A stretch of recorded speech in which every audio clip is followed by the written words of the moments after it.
உங்க ஒய்ஃப் என்ன சார் பண்றாங்க? அவங்க ஒன்றும் பண்ணல சார், சும்மா தான் வீட்டில் இருக்காங்க, ஹவுஸ் ஒய்ஃபா. எதுக்குமே பிரயோஜனப்படாத ஒருத்தைய பத்தி பேசுறதே வேஸ்ட். சார் உங்க ஒய்ஃப் டெய்லி காலைல எத்தனை மணிக்கு எழுந்திருக்காங்க? என்ன ஒரு 5 o'clock எழுந்துப்பாங்க. எழுந்ததுக்கு அப்புறம் என்ன பண்ணுவாங்க? எனக்கும் பசங்களுக்கும் பிரேக்ஃபாஸ்ட் லஞ்ச் ரெடி பண்ணிடுவாங்க. அப்புறம் பசங்க ஸ்கூலுக்கு ரெடி பண்ணி அனுப்பிடுவா. அப்புறம் சார் அப்புறம் என்ன சார், பிரேக்ஃபாஸ்ட் எடுத்து வைப்பா. வீட்டில் இருக்கிற சின்ன சின்ன வேலைங்க, துடைக்கிறது, பெருக்கிறது, அப்புறம் மார்க்கெட்டுக்கு போய் காய்கறி வாங்குறது, அவ்வளோதான் சார்.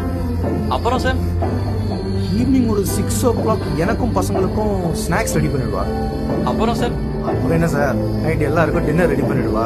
சாப்பிட்டு முடிச்சோடனே பாத்திரம்லாம் கழுவி வைக்க ஒரு 11 மணிக்கெல்லாம் வந்து படுத்துருவா.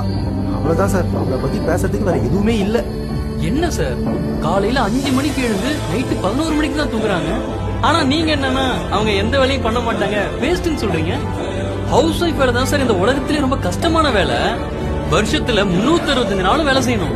நமக்காச்சு சண்டே ஒரு நாள் லீவ் கொடுக்குறாங்க, ஆனா அவங்களுக்கு அது கூட கிடையாது சார்.